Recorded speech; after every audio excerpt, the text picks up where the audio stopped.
Vienen y me dicen en los videos, sobre todo, por ejemplo, en el que acabamos de subir de la Fiscalía y la versión que parece apuntalar la versión del Mayo Zambada, ya ves, y tú dijiste que no lo secuestraron, y me sostengo en lo mismo.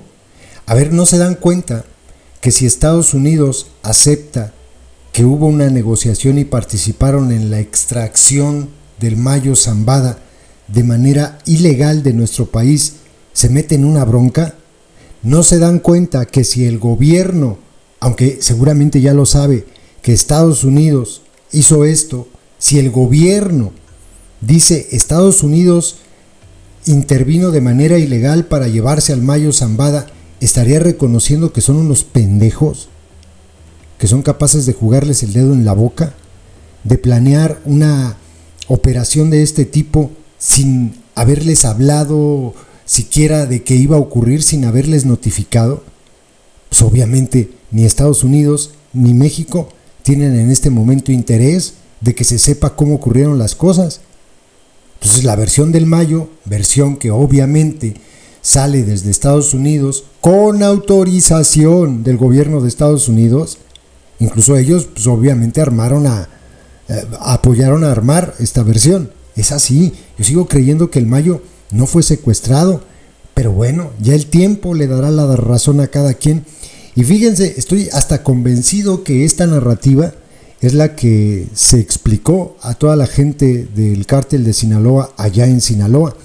Hay un contenido publicado el día 20 en Insect Crime.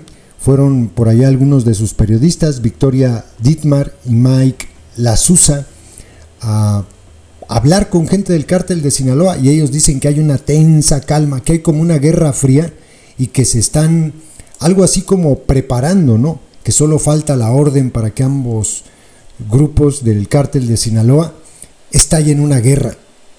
Yo sigo insistiendo que ya habría estallado. Pero fíjense, yo de todas maneras les comparto todo lo que me encuentro, que me parece interesante. Dice esta publicación: Guerra fría en el cártel de Sinaloa tras la captura del Mayo. En una calle desierta y sin pavimentar de la comunidad rural de La Loma, un joven de unos 20 años permanece parado en una esquina durante las primeras horas de una mañana nublada. En su cadera tiene varios radios y al menos una pistola. Sus ojos recorren con atención el entorno, observando quién transita por la calle, quién se dirige a las parcelas de maíz a las afueras del pueblo y quién muestra comportamientos sospechosos. Al pasar automóviles desconocidos, el joven se comunica por radio y de inmediato dos personas en moto salen a perseguir el vehículo para asegurarse que no sean intrusos. La Loma tiene ojos como los de este joven en todas partes. Con un poco más de 1,000 habitantes, este poblado se encuentra junto a la carretera federal 15D, la cual, según varias fuentes consultadas por Insect Crime, es una de las fronteras invisibles que dividen el territorio de La Mayiza y el de Los Chapitos, en el municipio de Culiacán, capital del estado de Sinaloa. Ambos grupos son facciones del cártel de Sinaloa. El primero está vinculado con Ismael Zambada García, alias El Mayo, quien fue detenido el pasado 25 de julio en un aeropuerto privado en Nuevo México, Estados Unidos, y será procesado en una corte federal por varios cargos relacionados al narcotráfico. El segundo está conformado por los hijos de Joaquín Guzmán Loera, alias El Chapo, quien desde 2017 también está preso en Estados Unidos. Tras la captura del Mayo, la tensión entre La Mayiza y Los Chapitos se ha agudizado en Culiacán, que históricamente ha sido el epicentro de las actividades del cártel de Sinaloa. La versión que actualmente predomina en el discurso internacional y la que cree la mayoría de las fuentes consultadas por Insect Crime sugiere que Zambada fue traicionado y llevado en contra de su voluntad hacia las autoridades estadounidenses por Joaquín Guzmán López, integrante de Los Chapitos y también detenido ese día en una entrega voluntaria. Esto ha generado especulaciones sobre una escalada de violencia motivada por venganza o ajuste de cuentas. El ejército mexicano, por ejemplo, anunció el despliegue de más de 200 soldados a Sinaloa el día después de la captura para garantizar la seguridad y permitir que todas las actividades de la sociedad se sigan desarrollando, según ellos, ¿no? 3 semanas después, comienza a haber algunos indicios de violencia. El 17 de agosto, por ejemplo, fueron asesinadas 7 personas, entre las que se encontraban al menos 3 operadores de la Malliza en el municipio de Lota, y el 2 de agosto el ejército ultimó a 6 personas durante un presunto enfrentamiento en La Loma. Se presume que al menos una de ellas no tenía vínculos con el crimen organizado, sino que trabajaba en las parcelas de maíz, según aseguró su propia familia a Inside Crime. Sí, este señor que salió en su motocicleta y que trabajaba, no, de hecho no iba a las parcelas de maíz, trabajaba en una granja. Lo mataron los guachos por la espalda, ya ven que casi no se les da, cuando tratando de escapar de la balacera que le agarró en medio, se metió en una parcela. Y de hecho, aquí lo comentamos, cerquita de él, los disparos primero fueron a distancia, pero cerquita de él, a menos de 1 metro, se encontraron el casquillo de un arma, lo que significa, sí, eso, que lo remataron ahí. Sus guachos, aplaudidores. Al entrevistar a varias personas en La Loma, pocos se atrevieron a hablar sobre el incidente o su posible relación con las consecuencias de la captura del Mayo. Bajo la constante vigilancia de punteros como el joven de 20 años, la tensión y la incertidumbre sobre el futuro eran palpables. ¿Quién sabe qué vaya a pasar? Pero yo ahorita no confío en nadie, dijo una mujer de aproximadamente 40 años que pidió no revelar su nombre por miedo a represalias. Estas perspectivas también se reflejan en el AMPA. Se entrevistó a 5 personas involucradas en diversas etapas del tráfico de drogas en Sinaloa. Todas eran conscientes de la actual tensión entre los chapitos y la Malliza y por ello habían adoptado posturas más cautelosas. Sin embargo, al igual que los habitantes de La Loma, compartían la incertidumbre sobre cuándo podría estallar esta tensión. Involucrarse en una guerra frontal en su propio bastión no parecía ser una opción, al menos por ahora. Con la salida del Mayo, Ismael Zambada Siqueiros, alias el Mayito Flaco, presuntamente ha quedado al mando de la Malliza. Es el único hijo del Mayo que presuntamente sigue operando en Culiacán tras la detención de varios de sus hermanos. Algunos de ellos han cumplido condenas en Estados Unidos, donde también han colaborado en distintas medidas con la justicia. No hay certeza sobre por qué el Mayito Flaco no ha respondido de manera frontal a la supuesta traición de los chapitos.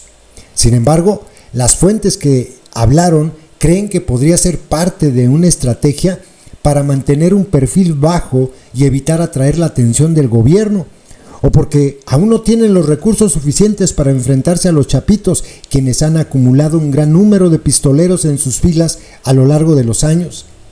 Independientemente de la razón, las líneas divisorias entre ambas facciones, históricamente unidas por lazos y muy fuertes de compadrazgo, casi todos son parientes familiares, se están volviendo más pronunciadas según las fuentes consultadas. Esto ha convertido a comunidades fronterizas como La Loma en puntos de alta tensión. Lo que hizo el Chapito no tiene nombre, dijo un traficante de metanfetamina y fentanilo en un poblado a las afueras de Culiacán, también cercano a la línea divisoria, que habló con Inside Crime en condición de anonimato. Claro que muchos estamos enojados, dijo. Las divisiones incluso podrían replicarse en el sistema penitenciario. Una persona que trabajó de manera independiente en la producción de fentanilo en Sinaloa y que actualmente está recluida en el penal de Aguaruto en Culiacán, dijo que recientemente se ha vuelto más relevante entre los privados de la libertad elegir un bando. Hay mucho temor y pánico con las nuevas reglas que ponga, refiriéndose al Mayito Flaco. Al final de cuentas, la decisión de responder o no a la supuesta traición será tomada por la cúpula del poder de la Malliza. Pero mientras eso sucede, varias personas que trabajan en eslabones más bajos de la organización se están adaptando y se mantienen particularmente alertas, como los punteros de La Loma. Para algunos, estas medidas han sido drásticas. Un coordinador de varios laboratorios clandestinos que ha trabajado tanto con los chapitos como con la Malliza habló también bajo condición de anonimato y aseguró que la actual situación lo obligó a salir de Sinaloa de manera indefinida. Ahorita no puedo volver, tengo que esperar a que se estabilicen las cosas, dijo durante una entrevista telefónica. Su principal preocupación es que ha colaborado estrechamente con ambos bandos, lo que lo coloca en una situación delicada en caso de que estalle una guerra.